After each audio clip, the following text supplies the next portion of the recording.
I was struggling a little bit because as a single mom, you always do. I was a very happy person and had a very loving set of family and friends around me. We were just ordinary people, ordinary Muslims in the community.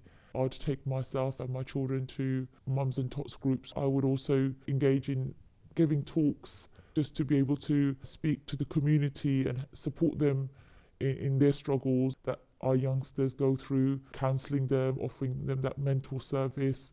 Those are the kind of things that I used to engage in the community to make people's life better. I think it was around 6:30 in the morning, 7 a.m. It was just busy school rush traffic at home. So it was at that time I got the banging on the door. So I was on top of the landing where I'm ironing. So I could look down the stairs and see my door. It was shaking, and obviously they said, open the door with the police. So I sent one of my daughter who was already downstairs to open the door so they don't bang the door down, while I quickly covered myself. First thing in the morning, you're typically in your pajamas, right?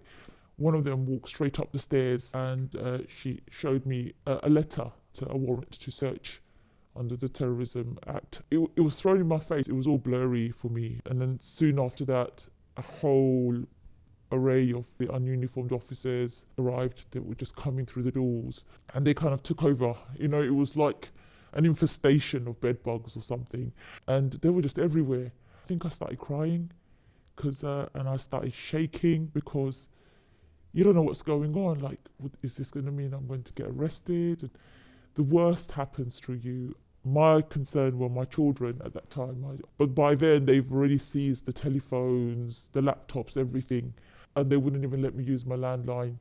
So I said I want to call my family. I want them to be picked up, because they said, oh, we will drop them off. I said, no, I want my children to be picked up by my family. They took a while, a good few hours, before they called any member of my family to come and pick them up. I went to my daughter's bedroom upstairs, and she had one of these pretty boxes with family photographs in it. And I noticed one of the SO15 officers reclining on my daughter's bed, and he was flicking through the pictures like he was a member of the family, having a browse. And I went a little bit ballistic. I said, how dare you get off my daughter's bed? I said, you're disgusting. How could you be doing something like this? You pervert. Why are you looking through my children's photographs for? Why are you looking through our family photos for? I'm not covered. I don't have my hijab on. How dare you give that box back to me? And then a whole load of officers ran after me, and they said, you can't be doing this. You can't be obstructing the search. I said, and I was really emotional. I said, your warrant of search says that you're allowed to seize anything that is relevant. These photos are clearly not relevant. These are pictures of me and my children. They went down to my living room, and I had my bookshelf, which had copies of the Quran. As I walked in, they basically were shaking the Quran. They were to see if there was anything that would come out of it. Again, I was really angry. I was really uptight. I wasn't really worried so much that I could get arrested as a result of obstructing their search. And I said, how dare you touch my holy book? You don't have ablution. How could you be doing that? I said, why don't you put some gloves on? This is my holy book. Clearly you can tell. What am I going to be possibly hiding in the pages of the Quran? And then the lady in charge came and said, you can't be doing this. Why are you shouting at my officers for? I said, I said, look what your officers are doing. And so she apologized that one of the officers had touched the Quran, and she made it out like he didn't know. I said, I just couldn't believe that this is what was happening. You think the worst, isn't it, subhanAllah? You hope the best from Allah, but you always fear the worst from... I thought, that's it, I'm going to get arrested, probably going to lose my kids. The fear of being arrested, I can't explain how that made me feel as a person. The worst kind of trouble I got into was a parking fine. Other than that, there was no issues with the authorities at all. Never been arrested. So there was no reason for me to fear a raid or fear that I've been involved in any kind of illegal or criminal activity. My money was seized. I had a gold set that was given to me by my parents, which was of a good amount. I was in two minds whether or not I should sell that, because that was probably the last bit of jewelry that my parents had given me before they passed away, and it was more sentimental to me, and it's something I wanted to keep for my children when they get older, when they get married. And I know that I will never be able to have the finances to buy something like this. But I just had recently sold that because money was quite tight and I had some debts. So when they had found the money and they seized it, I got really emotional about it, and I said I can prove it. I've got the receipt for the sale. They wouldn't allow me to count the money, so I still don't know how much money they had actually seized from the property. They said, oh, we're not even allowed to count the money. They tried to reassure me that, it will be calculated correctly and the amount that they have seized will be known to me, which never happened. And the amount that I would have approximated was different from what they had approximated. So they said about 2,000. I think it was nearing £4,000 to £5,000 that they had taken, which I know they lied, and they wouldn't allow me to count the money before they took it.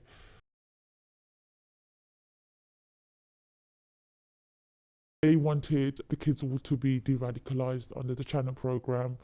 They wanted them to be, they wanted the family to work with Prevent. I refused, and I continued to refuse until the case ended up in court, where it stayed in court for like 3 years. So going back and forth, they tried to convince me to work with other risk assessors. I also adamantly refused, because the work that social services had been doing with the children for the 2 years prior to us being in court proved that there was no signs of radicalization, and they still persisted and insisted in wanting to have these children assessed for signs of extremist thinking and radicalization. We were put on flight restrictions, travel ban. I remember when the case ended, 2 of the children had a Disneyland Paris trip from school, and I really wanted them to go to that. It was known to the judge through my legal team that this trip is coming up and the children would like to go, and the judge made a special order to allow the kids to go and travel. This is ridiculous, having the family on travel ban, and because the children weren't traveling with the school and not with me, it was permitted. So it makes me angry. It's like my life for those period of years wasn't in my hands. I was like a puppet, and there was all these people just pulling strings out of my life. And they still do that to my kids. Go and see them in school and talk to them, and my kids, it's horrible for them. They don't like it. My little one's like, oh gosh, Mama, I miss lunch and I don't get to eat the donuts. And she's a little, she loves her like desserts, and gosh, I had to miss double science because, and then I'll miss football, miss PE. Like, I'm like, how is that normal? You guys making my children miss their education, just disturbing them. And it's embarrassing when they have to walk back to school class and everyone's asking, where did you go? Who are you with? It's not right. So during those years, I've suffered a lot of stress to a point my health deteriorated in such a way that I ended up being hospitalized. I needed a surgery after that. This is completely wrong. I have to now live with a condition for the rest of my life. Who's going to compensate for that? I haven't even sued you guys for that. I haven't even got that, and I should be suing you for what you've done to me. It's a life-changing illness. You messed up my life. This is not right. Why are we making something like this normal? And years on now, the consequences of the raid, the consequences of the involvement of SO15 and the local authorities has impacted me in terms of not just disreputing my reputation in the community, but also I struggle with finding employment because I was named and shamed on the media. My house has surveillance cameras around, and it's not for the police, not for the burglars. It's actually to keep an eye on police visiting my property.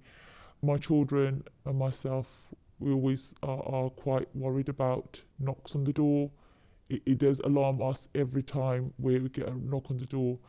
So what I've done is to stop the kind of stress on the kids, I have a ring option where only my phone would ring if someone's at the door in the night. And then in the daytime, I'll have the second doorbell for everyone to hear. It's just to try and prevent the kids from jumping or getting anxious when someone's at the door, we would tell each other before we approach the door. When we've had like police visits and I haven't been home, my children, they'll call me and they're whispering down the phone and they're having to stay upstairs and pretend they're not home. Those are the kind of precautions that we take as a family. Additionally to that, we all keep our hijab and our jilbabs next to our bed, just in case there's an unexpected knock. My son, he struggled with something called night terrors, so he would sleepwalk. He would wake up in the night. He'll say, shush, mama, shush, shush, shush, shush, they're coming, shh, shh, don't, shh. Times I just let him walk to see where he's going. He'll walk down the stairs and he'll point at the front door, and then I'll take him to the bathroom and wash his face, and he'll kind of wake up and I'll put him back to bed again. So he was 7. He went on for a couple of years. He's still very, very scared of the dark. He doesn't like sleeping on his floor. My bedroom's on a different floor to his floor. There are times when he gets really, really bad. So he'll just like get his mattress and sleep on my floor. He does that quite regularly. He was sleeping in my bed for a couple of years. And only recently I said to him, getting older now, you can't sleep with me. So what he does is he brings his mattress, puts it in my bedroom, and then he'll sleep in my bedroom like a sleepover, but he'll stay there for months. He fidgets, I see him struggle. He has caused him stress. But it's also made him very angry as well. He's very rude to the social services. He doesn't engage with them, doesn't like to cooperate with them. Definitely undermined me as a parent, and it continues to undermine me as a parent. It's given them a leverage of disrespect, which has happened as a result from the long intervention of the local authorities in my life. That intrusion has caused a really negative relationship impact between me and my children. My son would just call the police. It's normal, but also at the same time, it's also made them lack fear against the authorities. Like, my children have no respect for authority. Police, they hate them.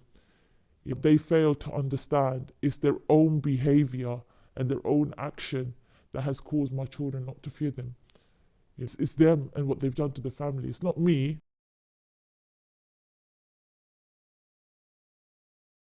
But the long-term impact is also quite devastating as well. What it does to the family structure, what it does to the children's mindset. My daughter, when her dad came out of prison, she was completely different. When he went into prison, came out 3 years later, and she just doesn't get along with him. She hates him. She blames him for going into prison. She doesn't realize what he went through. He came out of prison and he literally had nowhere to go. His family didn't want to know him. And then he moved in. After he was arrested, she moved in with his brother. She didn't get on with me. She moved in with my family. She kicked off. Emotionally, she was really unstable. In the end, the court made an order that she had to go into care. So the remaining part of her young life was in care. As soon as she turned 18, she was given her own accommodation. So she's been living independently. And then her dad comes out of prison. She's a completely different human being. She's a grown-up. He moved in with her at first because he had nowhere to go.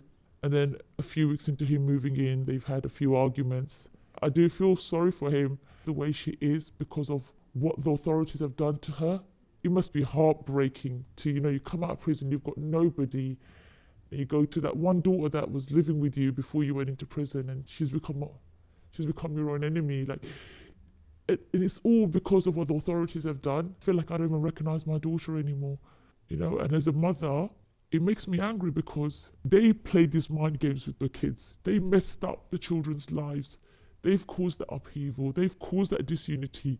They took away the Islam that we put into our children, the family structure that I so badly, kept the glue, trying to keep my kids together. They just come and they just spoil everything.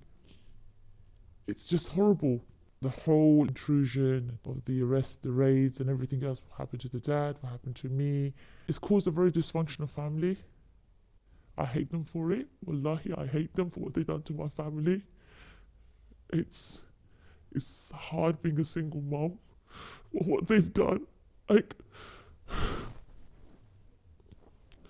I really hate them. They really, really mess my family.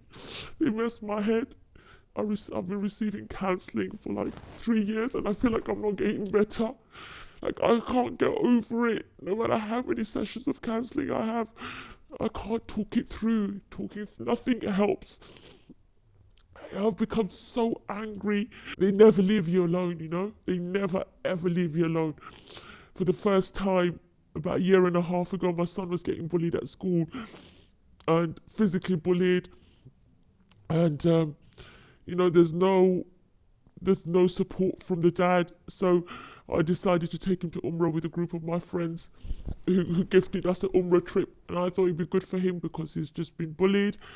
And then, you get harassed on the airport. Like, this is the first time I'm leaving the country for a 2-week break and I'm not going anywhere exotic, just to the house of Allah. It's the first time my son's ever travelled, but first time I'm travelling in like 10, 12 years. And then you get harassed, you get disturbed, and that kind of madness, and the social services intervention and going back and forth to court, trying to prove you're not a radical, you're just a Muslim, you're just trying to be a mom. Everything is supporting you. The schools there's no signs of radicalization. These kids are fine. None of my kids had passports. My passport had expired and I didn't renew it. We've never gone abroad. The allegations were outrageous. They were crazy. None of it was substantiated of any kind. Get a little bit of isolation from the family as well.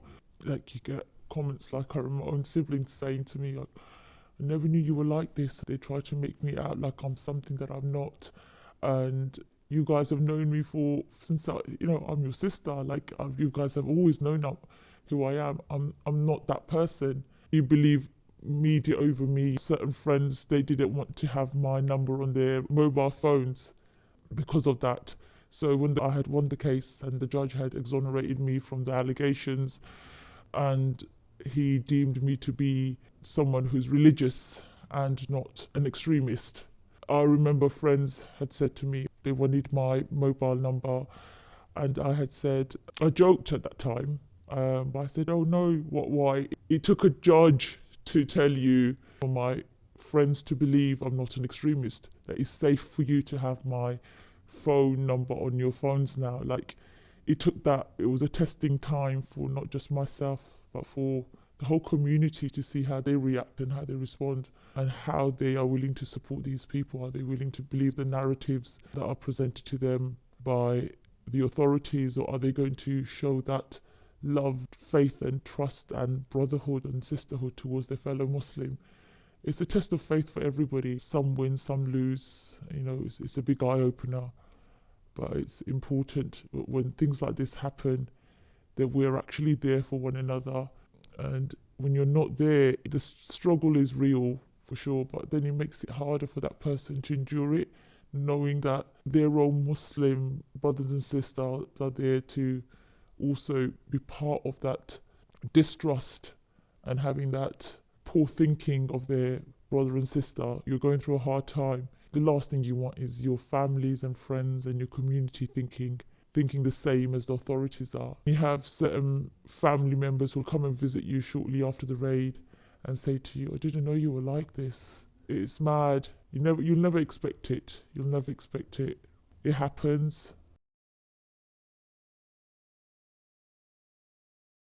Allah has tested me in the situation, and it's the same Lord that actually has taken me out of this and given me that respite that I'm in right now. I was recovering from a procedure. I remember receiving the first phone call from the beneficiary manager, and I insisted, like, no, it's fine, I'll be all right. And he said, no, let me help you. Let us help you. Let's get some forms filled up. Let's support you. And honestly, for those years where my income was pretty much nothing, I was earning very little money, that top up really did help. That support helped. I had received some food vouchers at the time. They did a calculation of my income, so they topped up what was deficit of my income each month. That was my first encounter. And then over the years, they've helped us. Every now and again, if I had a debt that I couldn't pay for, then they would support me in that as well. Gave me winter blankets last year, so I still have them. Even without the financial support, and they've supported the children by inviting us to Eid parties. Last year, we privileged from a lovely trip at the London Zoo. Those are things that were very nice. It does help with the healing. It does help to forget. It helps to remember that you're not struggling on your own. You're not going unrecognized or unnoticed. There are people who will be there for you and support you without you having to pretend you're somebody else. You don't have to be faking it. You don't have to disguise yourself. You can be quite transparent about who you are and what you've gone through. You won't get judged. In fact, you'll get supported, accepted, and you'll receive help. And that's really important when you've gone through something, because sometimes you don't need that help, consistently. Maybe those years, like the years that I really needed hugs, they were there for me. You need someone to just be there for you, just so that you can carry on. If you don't have that support, it crushes you as a person. You lose faith in people, you lose faith in the community around you. You're on your own and you can never get yourself up again. They recognized my struggle. They didn't judge me. No one ever from the Hugs team had ever said, you were wrong, or maybe you shouldn't have done that. Or it's always, we're here for you. Please don't hesitate to call us. Today I can go back to Hugs and ask them for their assistance, and they're there. There'll always be someone who will respond to me. It's nice, it's reassuring to know that there is a charity like Hugs who's there, because they are incredibly unique. So unique that there is no one else like Hugs. It's an organisation that deals with a very restricted community of people that people are quite frightened to approach, to support and help. And because of the kind of restrictions around these kind of people, a lot of these people are not easy to find, because obviously there's either court orders or anonymity orders around people who have been impacted by war and terror. So people who want to support families or people who've been impacted by war and terror, then Hugs is our only contact point to support these families safely, legally, without suffering any kind of consequences to themselves. Such a noble thing for people to understand what it is to help families of the Asir. No support out there, and they leave prison. It takes decades before they can better themselves, and you need that support. And that's when Hugs intervention really comes in to support families. And it's important because where you have been impacted by war and terror, whatever the scale of that impact is, it's one of those kind of offences or situations where it makes people very frightened and uncertain of you as a person. It impacts families when people have lost their jobs, people have been isolated from friends, family, community, their workplaces. Hugs, they fill in a big vacuum, and they kind of make up for the loss and the lack of support from all of these people, the community, the family, the employers. So they're there for those who have lost their jobs, who've lost their families, who've lost the community support. And they fill in that vacuum through their financial support, emotional support that they give, and also their physical support. So they try to provide you with all of those essentials that is needed for your survival as a human being, as a Muslim. It alleviates some of that burden. It is essential, because especially when you don't have no one else to be that, they're almost like this father to a family, and it's hard to fill the footsteps. They are definitely the charity to approach for all those areas of support. I can guarantee that you will not be disappointed, inshallah, or be turned away. You will not find a cause more noble than this. It's an obligation for us as a ummah, as a Muslim community, to support our brothers and sisters behind bars and their families. There is no obligation more worthy than to support families of the Asir. Obviously, our money is our choice where we choose to donate. But really, truly, if we were to look into the sayings and the hadith of the Prophet Muhammad sallallahu alaihi wasallam, you'll get to know that we really don't have a choice. It's an obligation that we must fulfill. It's our duty. They're supportive, they're compassionate, and they are there, and that's important. They really, they show up